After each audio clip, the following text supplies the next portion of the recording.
Bitcoin price indicator turns bullish in first since early 2018. That's funny for two reasons. One, what more does it take? And two, early 2018 was really bad for Bitcoin. While the moving average convergence divergence is lagging in... Okay, no, that makes a lot more sense now.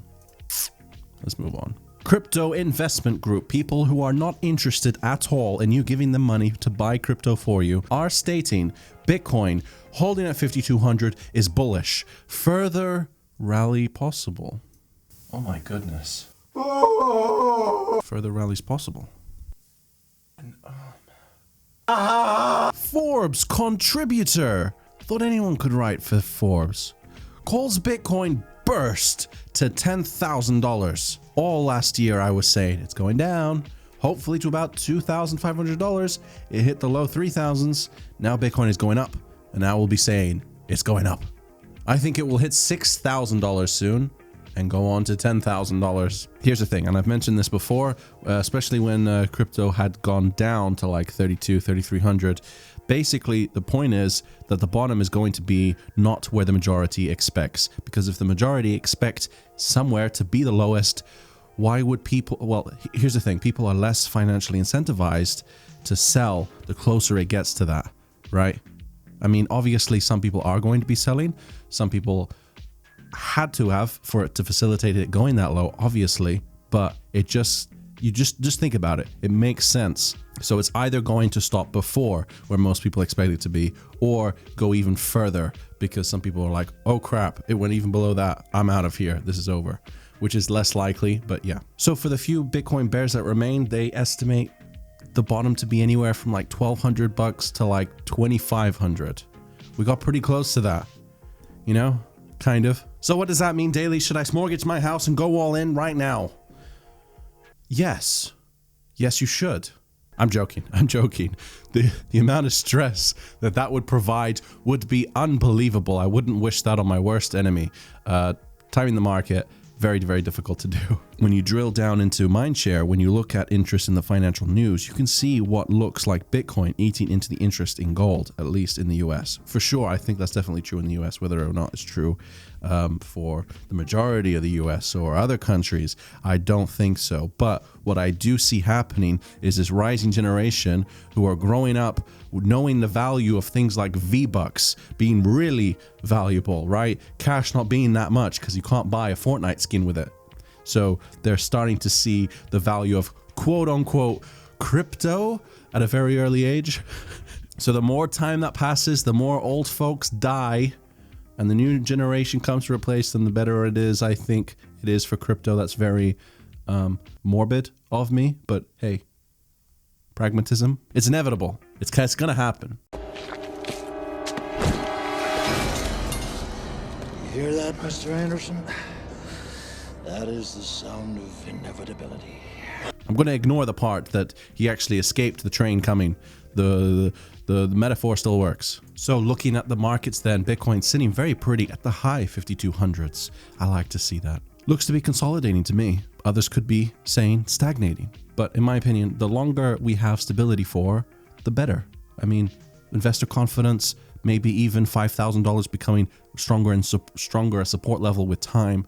But I understand medium and long-term arguments for staying at a resistance level can be a negative thing. Let's move on to the news. Something I never thought I would actually share on a video with you guys. Bitcoin and crypto bonds on the horizon as central banks eye billions in private sector investment. The central banks, not just any old bank, government banks, supporting and issuing crypto Bitcoin bonds? What? The governors of the central banks of Afghanistan and Tunisia. Oh, yeah, no, that makes more sense. Let's move on. What is going on with Ethereum? Very hard to say.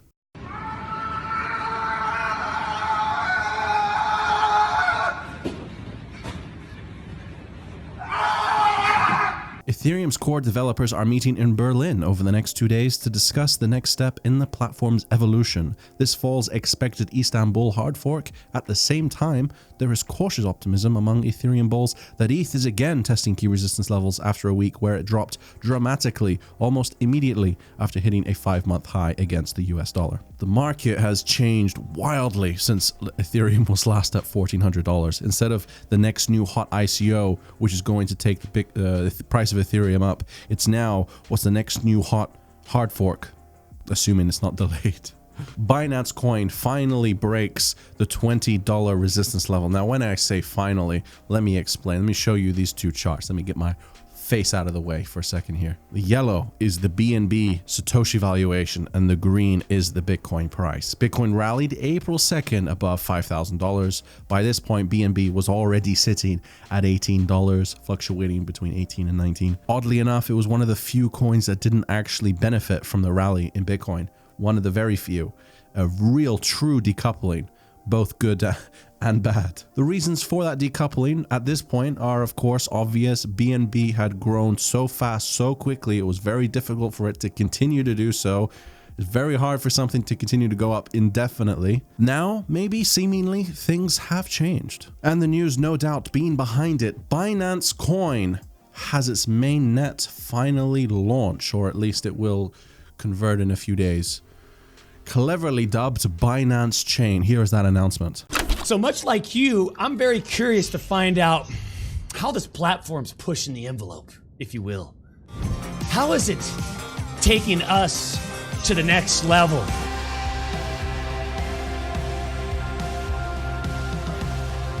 No f***ing way. Oh my God! It's revolutionary!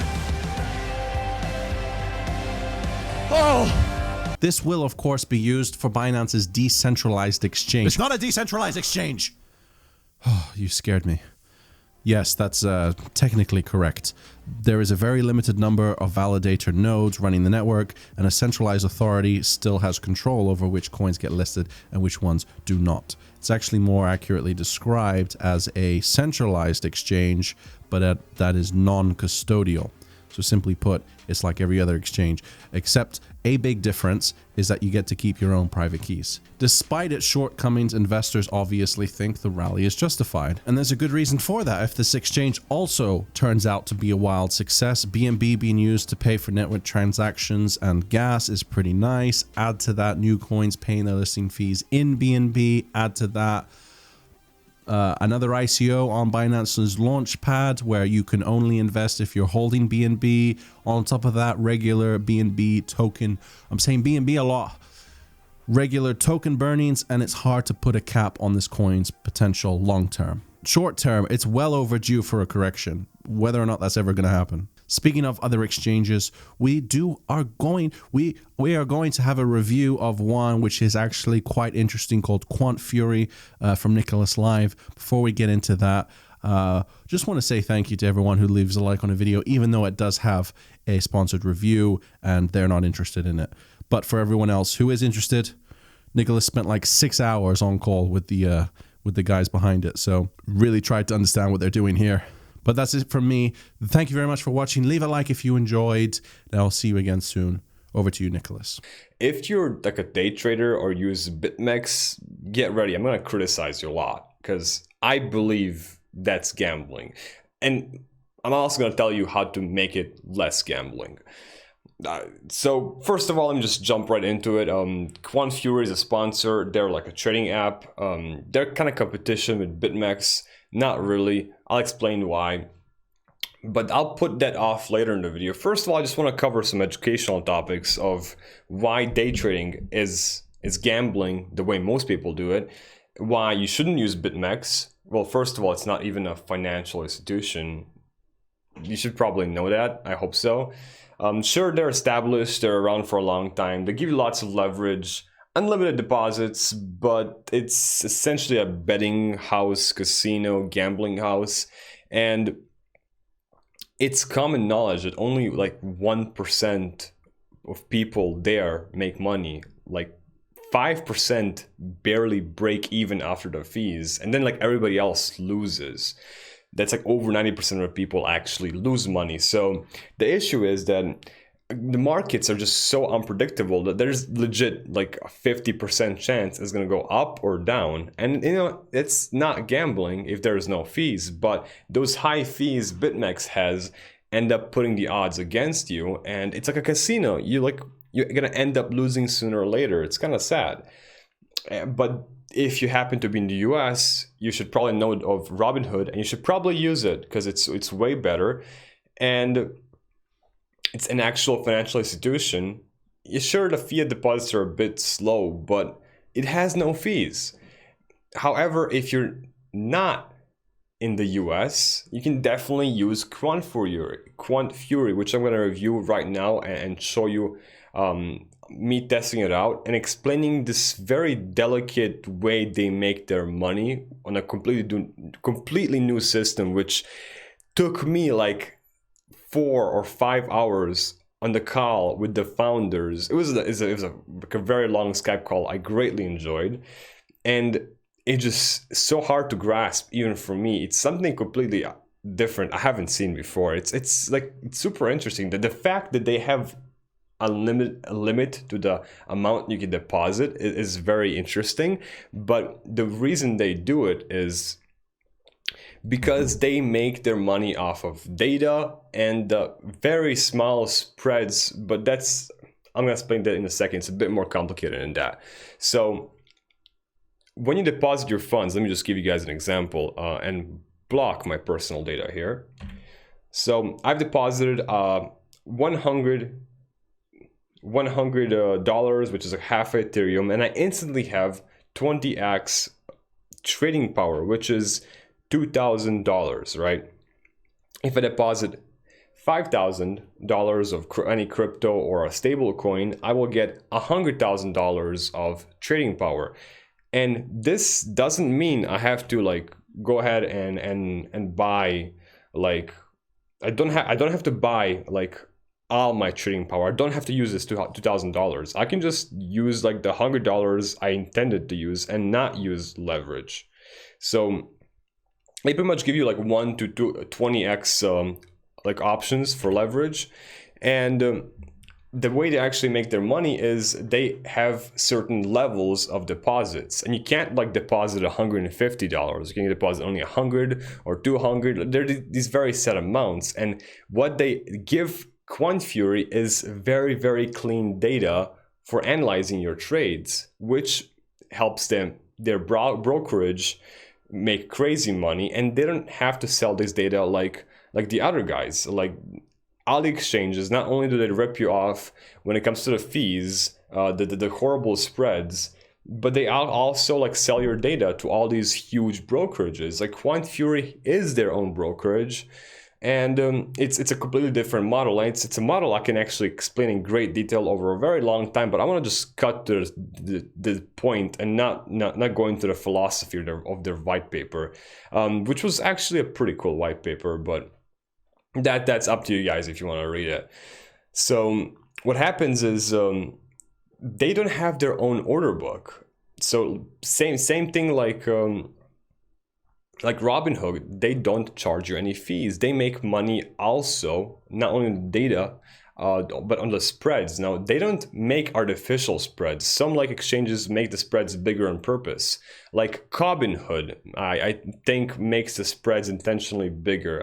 Not sure if this is true or not. But that's pretty much the way, like even Binance, like in the split second you order something, I'm sure they move it slightly off, and it's a bigger spread than you thought it's gonna be. This is not information I can confirm or deny, but that's kind of common knowledge of what people believe is the actual thing happening behind the scenes, but it's hard to say. So what happens is Quant Fury uses other people's order books, and this is, you cannot, if you buy Bitcoin, for example, if you look at here, I can go ahead and buy Bitcoin right now, and I'm going long.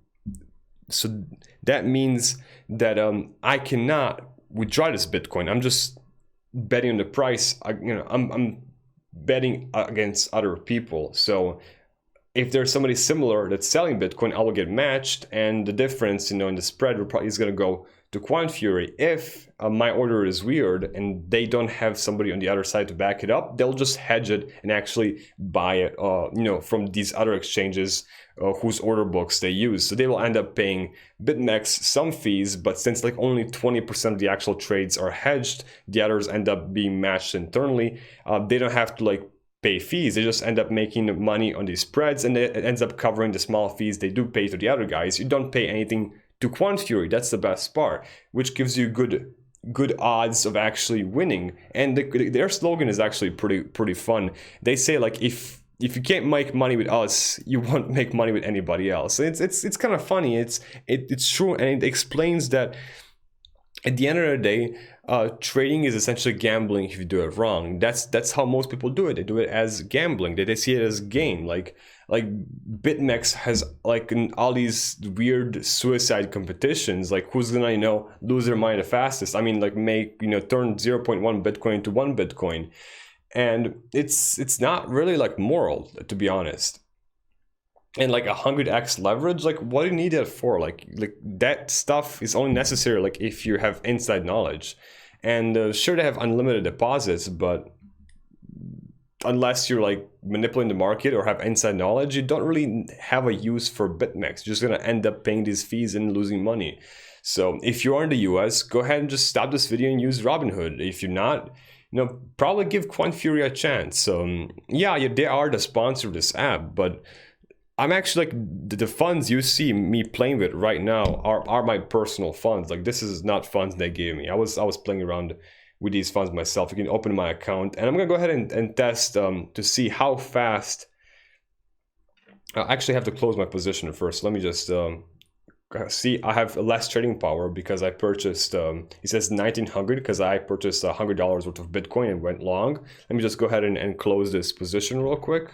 I'll have this really small profit. Let's reduce the position, exit the whole position, boom, close it, boom. Let's see how much I made. Like 13 cents profit. I will have to hurry up. I was too slow and the price expired. Let's do it a bit faster. 17 cents. Okay, this time I got it. And but overall I lost like 20 bucks because I was making some bad trades. I was just testing it out, my own personal money, and yeah, I learned my lesson. I don't trade for a reason because I know it's not something I'm good at. So I'm gonna go ahead and withdraw crypto. All of this is my collateral. I've submitted and deposited this $100 as Ethereum. Withdraw everything. I'm gonna go ahead and block my personal information and paste my address. Withdraw, yes, and confirm. So I'm gonna see while I'm recording this how fast this is gonna happen, and that's it. I've successfully like exited all my funds out of this app, and I can remove these blacks right here, and I'm gonna go ahead and refresh my Etherscan. Let's see if this is gonna happen anytime soon while I finish this. It didn't come through yet, but they say it's instant. I mean, like if you look at the BitMEX, they do it like once a day, and other exchanges like Binance take like hours, or like like about an hour or less, like half an hour. So if they can do it like in the next couple minutes, before I finish this recording, I'm personally gonna be very impressed. Now going to let me just mention some other things I had listed here. The one thing I find cool is that they're actually, a financial institution. They're gonna, they're gonna be registered with FATCA because they have to. Their actual application is pending at the moment from the information I have available, so you cannot look them up. But let me see. Fury. Oh, and they're in the Virgin Islands. British Virgin Islands. I'm pretty sure they're not there yet. Like, whenever you guys hear some information, you gotta check it yourself. Okay, so no results yet. So I'm guessing you guys should definitely try to search yourself. And in a week or so, or in a couple of weeks when this application is done, and they actually verify these guys are, registered, because they're not serving US customers, but since they're a financial institution, they have to be registered as a foreign financial institution. And these guys are based in Toronto, and they're like, sure, you can compare them, like the services they offer is similar to one broker, but the way they execute it is completely different. And they actually had some very long answers in their Telegram when people asked them, like, okay, so are you guys like one broker? Like, no, one broker got shut down by the SEC because it wasn't registered, and they were turning a blind eye towards US customers, which were not supposed to be there. And I think it's common knowledge a lot of people are using BitMEX for US customers. So like, is that going to be shut down by the SEC? Possibly. Like, same thing happened with Abra, which is a scam, and these guys are trying to be against companies like Whale Club, which have these crazy fees. It's like Whale Club is like a BitMEX with like even more horrible scammy fees and hidden fees. And there's a lot of these CFD bucket shops, like derivatives and stuff, bucket shops. So yes, you should actually look at and educate yourself on how all these exchanges are just milking money out of you, and at the end you end up being sucked into this. Let me just check if the withdrawal is done real quick. No, it's not done yet. So you end up getting sucked into this casino because the odds are just stacked against you. So this is something a much necessary step. Now keep in mind, this is still a centralized app. They're a centralized company, just like Binance, just like Robinhood, but they do not allow you to withdraw actual crypto. This is not for purchasing crypto. This is an app only for trading. So if you want to purchase crypto, you can do like a 1x position and just do like a very long position. So theoretically you can purchase a crypto if you're a hodler, and yes, you might end up making more money because you'll have a lot less fees, but you will not be able to hold your keys. So one thing that I will not be using it for is because I'm a hodler myself, and I don't like day trading. Like, I do like month trading. So if I have a bigger trade I want to make, I just want to go in and out, over the next couple of weeks, I'm definitely going to use this app for like me holding my own tokens and putting it on paper wallets and stuff. This is something you'll have to end up going to other places like Binance. So at the end of the day, is it better than BitMEX? Yes, it is. I put a lot of time into this list and this spreadsheet. You should probably look at it carefully. Is it the best solution for holding your crypto? Well, that's up to you. Is it centralized? Yes, it is. Does it have fees? No, it doesn't. And are these guys moral? Oh my God, these guys actually have morals. I was actually legit surprised. So this is already like a 15-minute review of me like covering every single topic I had to get off my shoulders. Overall, I think you guys seen that it's very obvious that I like this app. I will keep you guys updated in the comments how long the withdrawal actually took. Since it's not done yet, I'm gonna have to stop recording. And since you made it this far, like, I really want to hear from you guys. If you're like current BitMEX users, like, are you afraid that BitMEX is kind of scammy? Like, do you feel safe? Would you rather use a new app like QuantFury? Sure, QuantFury is like only a couple months old, but I don't know. I would feel more comfortable with them, to be honest. I'm just curious to hear what you guys actually think. But you made it this far, so like, you're awesome. And if you're not subscribed to Crypto Daily, like, oh my God, you have to subscribe to Crypto Daily. He's my favorite YouTuber, and he hosts awesome people like me. And if you want to check me out, I'm Nicholas Live. I'll post a comment updating how long the withdrawal took. And definitely do like this video because it helps all of us who put the time and effort to actually, give you guys good reviews. And yes, we do have to take sponsorships here and there. And thank you very much for QuantFury for being the sponsor of this video.